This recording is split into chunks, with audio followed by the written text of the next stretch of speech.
चंद दिनों के बाद हम लोग 1500 साला जश्न की तरफ बढ़ रहे हैं और हुजूर अलैहिस्सलाम के मिलाद के मुबारक महीने की आमद है।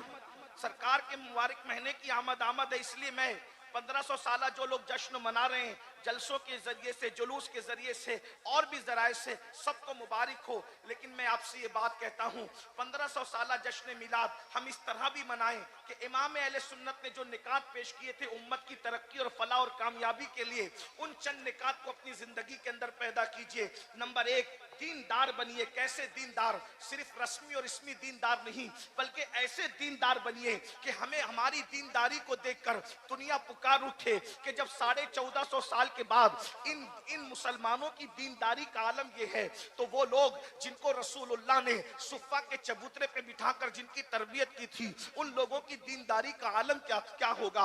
अंदाजा फरमाएं, आज मुसलमानों के अंदर वो दीनदारी नहीं है, बल्कि लोग हमें देखकर हमारे मजहब से बदजन होते हैं, हमारे मसलक से बदजन होते हैं। मुसलमानों का, बहुत सारे मुसलमानों का हाल ये है, कर्जा ले लिया मगर कर्जा लेने के बाद अदा नहीं करते, लोगों का कर्जा खा जाते हैं, व्यापारियों का माल लेकर के हड़प कर जाते हैं। आपको पता है, अल्लाह अकबर, आज पूरी दुनिया के अंदर सबसे ज्यादा इस्लाह मुआशरा के जलसे हम सुन्नी मुसलमान कर रहे हैं। और क्या मुसलमानों की इस्लाह हो जाए, मुसलमानों की इस्लाह हो जाए। एक जुमला कहकर आगे बढ़ता हूं, हम अपने लुक़मे की इस्लाह कर लें तो इंशाअल्लाह इस्लाह मुआशरा के जलसों की जरूरत खत्म हो जाएगी। आज जो हमारे बच्चे शराब के अड्डों पे जा रहे हैं, जुओं के अड्डों पे जा रहे हैं, जिना के अड्डों पे जा रहे हैं, बदकारियों के अड्डों पे जा रहे हैं, हजारा डिग्रियों के बावजूद हम अपने बच्चों को सवाले फिक्र नहीं दे पा रहे हैं, उनकी सही तरबियत नहीं कर पा रहे हैं। उसकी सबसे बड़ी वजह यह है कि पेटों के अंदर जो लुक़मे हैं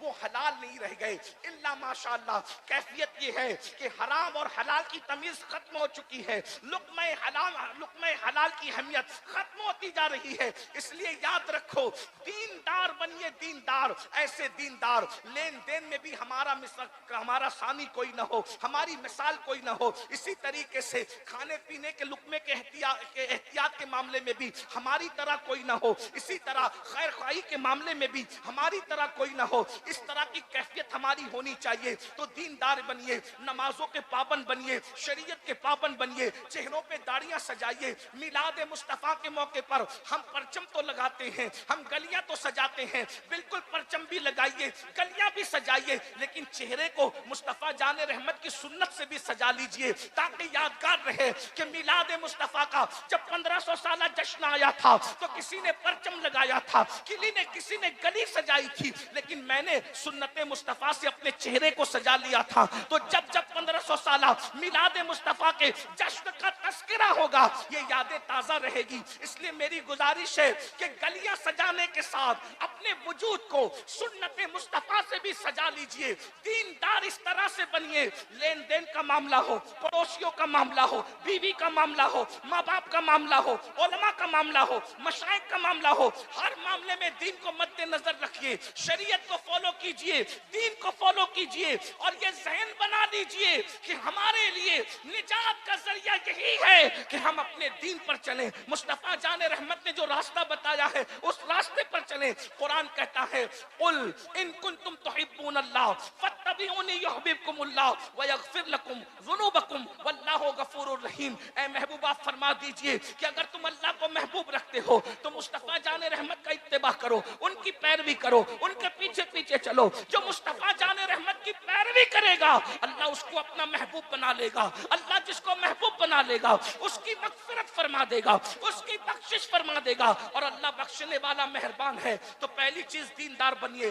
दूसरी चीज, तालीमी इदारे कायम करने की कोशिश कीजिए। इसलिए कि 1500 साला जश्न के मौके पर हम बहुत कुछ करेंगे, कर रहे हैं, इंशाअल्लाह करते रहेंगे, लेकिन तालीमी इदारों पर मेहनत कीजिए, अच्छे तालीमी इदारे कायम कीजिए ताकि हम रहे न रहे 1500 साला मिलाद मुस्तफा की यादगार इन इदारों की शक्लों में कायम रहे। हम और जगह पर अपनी दौलत को खर्च करने की बजाय दानिशगाहों पर, तालीम गाहों पर, इदारों पर दौलत को खर्च करने की कोशिश करें, माल को खर्च करने की कोशिश करें। आज मुसलमानों का माल पता नहीं कहां कहां खर्च हो रहा है। बड़ी माजरत के साथ मैं ये बात कहूं, हमें बहुत खुशी हुई है, बड़ी मसरत हुई है कि दरगाह आला हजरत के सज्जादा नशीन और यहाँ के शहजादों ने ऐलान किया कि जो लोग डीजे बजाते हुए चादर लाएंगे उनकी चादर दरगाह आला हजरत पर चढ़ाई नहीं जाएगी। वरना पिछले साल हमने देखा कि अल्लाह अकबर, इतनी लंबी लंबी चादरें। आपसे पूछता हूँ उस मुजद्दिद के दिल पे क्या गुजरती होगी जिसने ये मेहनत की थी, ये कहा था कि दरगाह पर अगर एक चादर है तो दूसरी चादर न डाली जाए। अल्लाह अकबर, ऐसी मेहनत करने वाला मुजद्दिद जिसने कौम को ये शऊर दिया हो, ये फिक्र दी हो कि दरगाहें चादर की मोहताज नहीं है, बल्कि तुम्हारे मोहल्ले की बेमाई चादरों की मोहताज है, तुम्हारे मोहल्ले की गरीब बेटियां चादरों की मोहताज है। दरगाहों पर चादर डालने से जो अजर मिलेगा उससे ज्यादा अजर मोहल्ले की और रिश्तेदारों की बेवाओं के सरों पर तुम्हें चादर डालने से मिलेगा। यहाँ तो एक चादर निशानी के लिए काफी है, अलामत के लिए काफी है। जिस मुजद्दिद ने बिदात और खुराफात का जो है वो बाइकाट किया हो, अगर उन्हीं के आस्थाने पर हम बिदात और खुराफात करेंगे तो बताओ इमाम अहले सुन्नत के दिल पे क्या गुजरेगी? बताओ सुन्नियों, इमाम के दिल को खुश करने आए हो या इमाम का दिल दुखाने आए हो? इसलिए उनसे इमाम अहले सुन्नत को बिदात और खुराफात से इतना पाक कर दो ताकि दुनिया कहने पे मजबूर हो जाए अगर शरई उर्स देखना है तो बरेली का उर्स देख लिया जाए, वहां शरीयत के मुताबिक। नारे तकबीर, नारे रिसालत, नारे रिसालत, मसलके आला हजरत, मसलके आला हजरत, उर्से रज़वी, उर्से रज़वी, नारे तकबीर। हम चादर डालने के मुखालिफ, चादर डालिए, शरीयत मुताहरा ने जितनी इजाजत दी उसके मुताबिक डालिए, लेकिन ये बात कहता हूँ 51,000 की चादर चढ़ाने की बजाय 1,000 की चादर चढ़ाइए। 50,000 रुपये तालीम के नाम पे, आला हजरत के नाम पे खर्च कर दीजिए, मुफ्ती आजम के नाम पे खर्च कर दीजिए, गौसे आजम के नाम पे खर्च कर दीजिए, गरीब नवाज के नाम पे खर्च कर दीजिए। इसलिए कि आला हजरत इल्म दोस्त शख्सियत थे, उन्होंने इल्मी कारनामे अंजाम दिए हैं। बल्कि मैं तो ये भी कहता हूँ हमारे महरेरा मुताहरा के जो है वो सरकारे नूर हुजूर मुफ्ती आजम के पीरो मुर्शिद के साहिब सज्जादा रफीक मिल्लत हजरत अल्लामा सैयद नजीब हैदर मियां साहब किबला अक्सर उर्सों में ऐलान करते हैं कि जो है वो उर्स के अंदर आप कुछ और खरीदने की बजाय किताबें खरीद कर ले जाइए और अपने मोहल्ले के इमामों को तोहफे में दीजिए, अपने उलमा को तोहफे में दीजिए, अपने मशाइख को तोहफे में दीजिए। अरे आप नहीं पढ़ सकते, उलमा किताबें पढ़ेंगे तो जब तक उनका इल्म लोगों की रहनुमाई करता रहेगा उसका अजर सवाब आपको मिलता रहेगा, आपके मरहूमीन को मिलता रहेगा। खुदा के लिए तरजीहात की तरफ तवज्जो दीजिए। मेरी गुजारिश है कि तालीम पर मेहनत कीजिए और ये कोशिश कीजिए तालीम गाहें भी बनाइए। तालीम गाहें बनाने के साथ साथ जो है अपने बच्चों को भी पढ़ाइए। महरेरा शरीफ का ये पैगाम आपने बारहा सुना होगा, आधी रोटी खाएंगे, बच्चों को पढ़ाएंगे। अपने किसी बच्चे को अनपढ़ मत रहने दीजिए। कम से कम हमारा हर बच्चा ग्रेजुएट हो, अल्लाह अकबर, उसके लिए 8 घंटे की बजाय 12 घंटे मेहनत करना पड़े तो मेहनत कीजिए। 10 साल अगर हमने तालीम पर मेहनत कर ली तो याद रखिए इमाम अहमद रजा ने हमें पैगाम दिया है कि लोगों पर बोझ मत बनिए बल्कि लोगों की जरूरत बनिए। इसलिए कि जो कौमें बोझ बनती है उनको खत्म कर दिया जाता है और जो कौमें जरूरत बना करती है लोग उनकी इज्जत करने पर मजबूर हो जाते हैं। इमाम अहमद रजा अपनी कौम पर बोझ नहीं थे बल्कि कौम की जरूरत बन गए थे। इसलिए दोस्त भी तारीफ करते नजर आते हैं और दुश्मन भी तारीफ करते नजर आते हैं। इश्क मोहब्बत, इश्क मोहब्बत, इश्क मोहब्बत, इश्क मोहब्बत, मसलके आला हजरत, मसलके आला हजरत।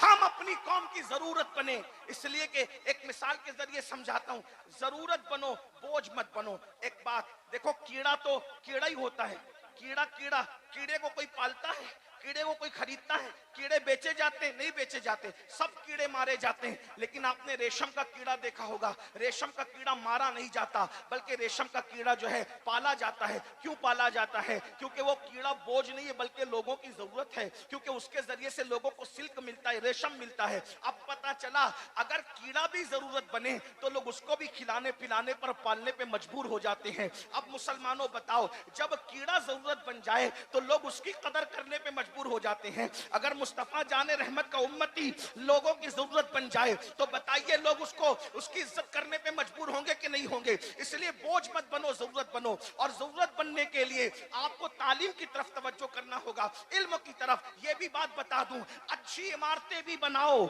और अच्छे इंसान भी बनाओ, बल्कि अच्छी इमारत बना सको या ना बना सको, लेकिन अच्छे इंसान दुनिया में जरूर बनाना। उसकी वजह यह है, अल्लाह अकबर, अगर हमसे कोई पूछे कि इमाम अहमद रजा ने कौन सी बड़ी इमारत बनाई, तो हम ये कहेंगे इमाम अहमद रजा बड़ी इमारत बनाने के लिए नहीं आए थे।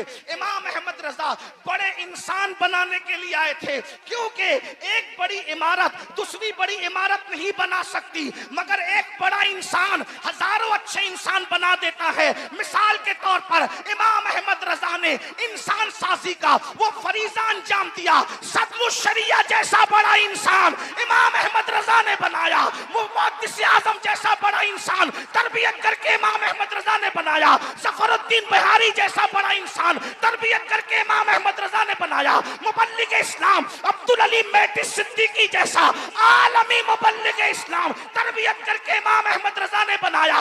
एक सदरुश शरिया को फकीह के तौर पर पेश किया।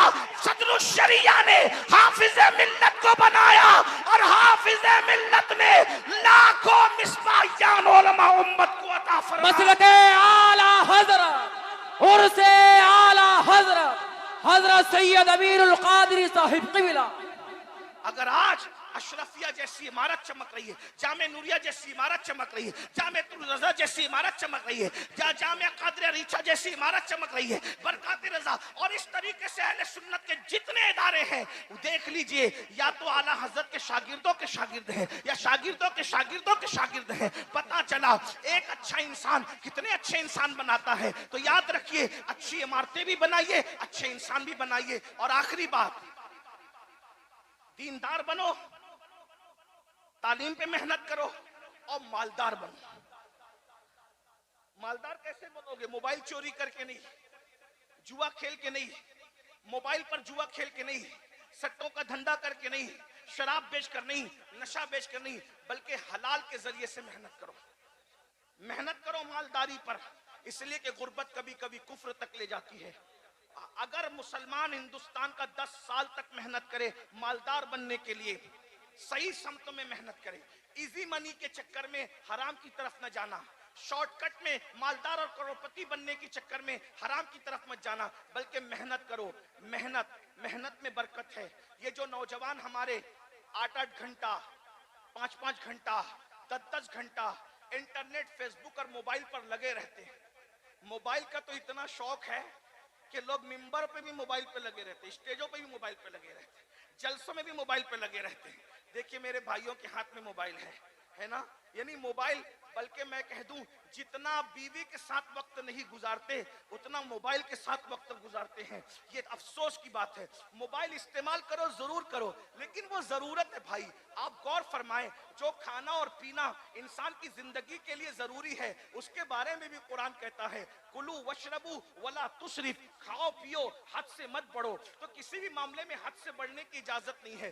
जितना वक्त फेसबुक पर गुजारते हो, यूट्यूब पर गुजारते हो, मोबाइल पे गुजारते हो, अगर उतना वक्त आप कमाने पे गुजारोगे, तिजारत में गुजारोगे, अच्छा काम धाम करोगे, तो आप मालदार बनोगे। और याद रखना, अगर आप मालदार हो तो अकेले मालदार बनने से काम नहीं होगा। अगर आप मालदार हो तो अपने किसी भाई को, भतीजे को, भांजे को, किसी करीबी को, उसको भी सपोर्ट करके मालदार बनाने की कोशिश करो। क्योंकि अल्लाह के रसूल अलैहिस्सलातु व तस्लीम ने फरमाया है कि जिसने सुबह इस हाल में की कि मेरी उम्मत की भलाई के लिए, खैर खाई के लिए कोई प्लान नहीं किया, फलैसा मिन्ना, वो मेरी सोसाइटी का मेंबर नहीं है। इसलिए सिर्फ अपना मत सोचो, बल्कि अपने दाएं बाएं का सोचो, अपने पड़ोसियों का सोचो, अपने साथियों का सोचो। एक मुकर्रिर कामयाब है, वो दूसरे मुकर्रिरों को भी कामयाब करने की कोशिश करे। एक नातखां कामयाब है, वो दूसरे नातखानों को भी कामयाब बनाने की कोशिश करे। एक आलिम कामयाब है, वो दूसरे उलमा पर भी कामयाबी के लिए तवज्जो करे। एक ताजिर कामयाब है वो दूसरे ताजिरों की कामयाबी के लिए भी कोशिश करे। एक मुर्शिद पीर कामयाब है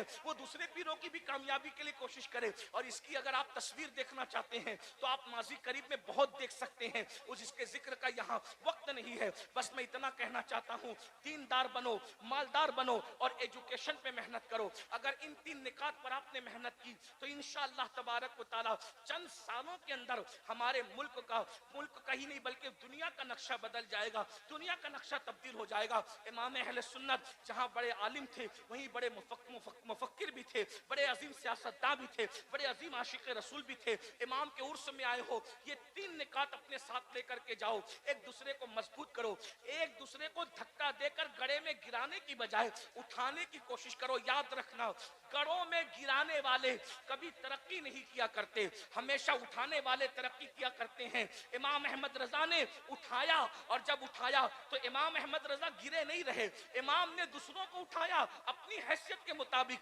अल्लाह ने उनको उठाया अपनी शान के मुताबिक। इसीलिए हिंद वाले भी उनके डंके बजा रहे हैं, सिंध वाले भी उनके डंके बजा रहे हैं, अरब वाले भी उनके डंके बजा रहे हैं, अजम वाले भी उनके डंके बजा रहे हैं। और याद रखना, सच्चा आशिक रसूल वही होता है जो महबूब की उम्मत से भी सच्चा प्यार करता है। ये कैसी बात है कि हुजूर से तो इश्क है और हुजूर की उम्मत के लिए दिल में जलन है, दिल में चुभन है, मोमिनों के लिए दिल में हसद है। अल्लाह के बंदो, हुजूर अलैहि सलाम से दीन सीखो, अपने बुजुर्गों से दीन सीखो।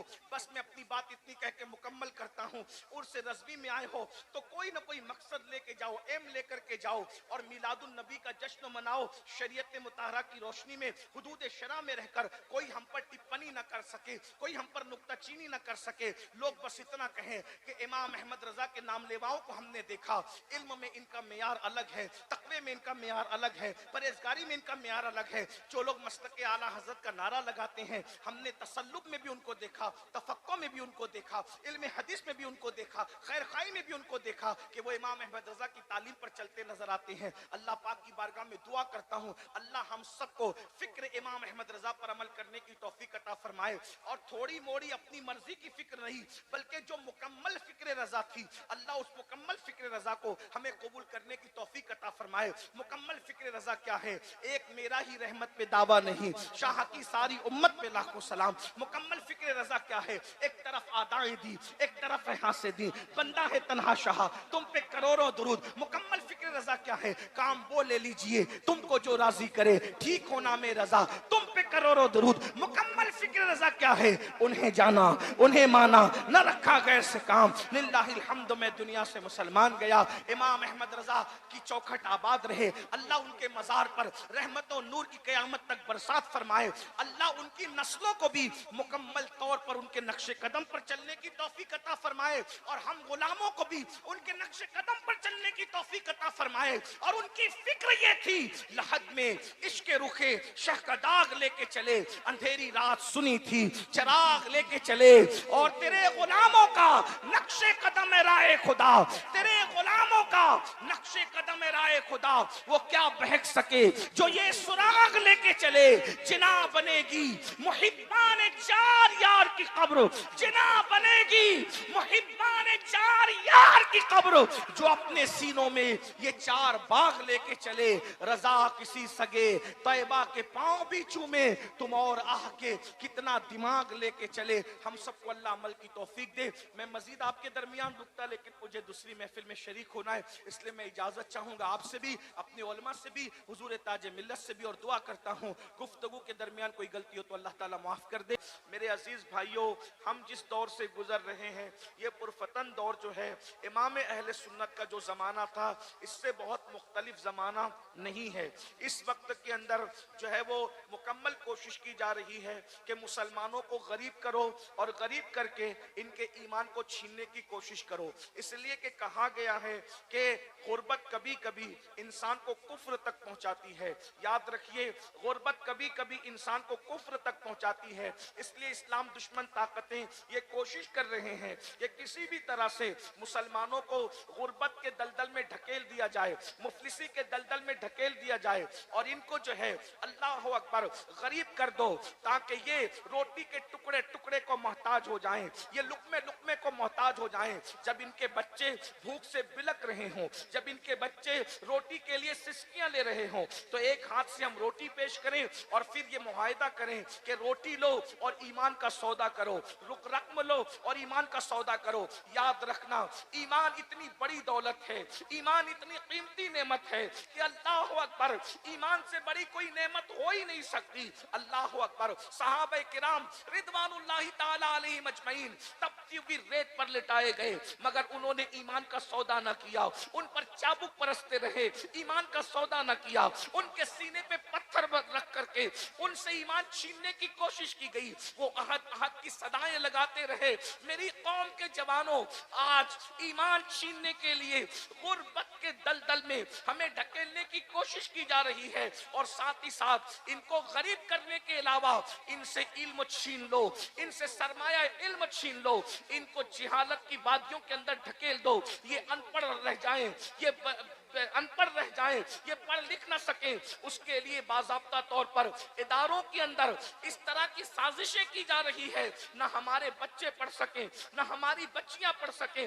बाज़ाब्ता तौर पर ऐसे लोगों को छोड़ा जाता है ताकि हमारे ज़हीन बच्चों को वो नशे में मुब्तला कर दें, दोस्ती के बहाने नशे में मुब्तला कर दें या फिर किसी की मोहब्बत के जाल में फांस करके किताबों से तवज्जो को हटाकर चेहरे पढ़ने पे मजबूर कर दें और बाद में धोखा दे करके कहीं का न रखें। हमारे मुस्लिम बच्चों के टैलेंट से दुनिया खौफजदा है, इन्हें पढ़ने न दिया जाए।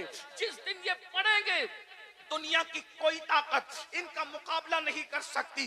जिस दिन ये पढ़ लेंगे दुनिया का कोई इंसान इनके बराबर खड़े नहीं रह सकता। उसकी वजह ये है, हम जिंदा नबी के मानने वाले हैं, जिंदा किताब कुरान के मानने वाले हैं, जिंदा खुदा के हय्यो क़य्यूम के मानने वाले हैं, जिंदा मजहब के मानने वाले हैं, जिंदा मसलक के मानने वाले हैं। बल्कि अल्लाह अकबर, हमारे अकीदे में तो अल्लाह के औलिया भी जिंदा हैं और जिन लोगों ने ये नारा लगाया, तू जिंदा है वल्लाह, तू जिंदा है वल्लाह, मेरी चश्मे आलम से छुप जाने वाले खुदा ने उनको भी ऐसी हयात जावेदा अता कर दी है कि जहां उनका नाम ले लिया जाता है वो महफिलें भी जिंदा हो जाती है। नारे तकबीर, नारे रिसालत, उर्से रज़वी, मदरसा जामिया नूरिया रज़विया। ये बरेली शरीफ की सरजमीन इल्म की जमीन है, इश्क की जमीन है, अहले सुन्नत के तहफ्फुज़ की जमीन है, अकीदे की हिफाजत की जमीन है। बल्कि जब तक कयामत कायम नहीं हो जाती, बल्कि जब तक चांद और सूरज निकलते और डूबते रहेंगे, जमीन का हर खुशअकीदा मुसलमान बरेली के इमाम के एहसान को कभी फरामोश नहीं कर सकेगा। हर बंदा कहेगा अगर आज ईमान में तरोताज है तो उस कलंदर की मेहनतों का नतीजा है। जिसने आवाज दी थी उन्हें जाना, उन्हें माना, न रखा गैर से काम। लिल्लाहिल हम्द, मैं दुनिया से मुसलमान गया।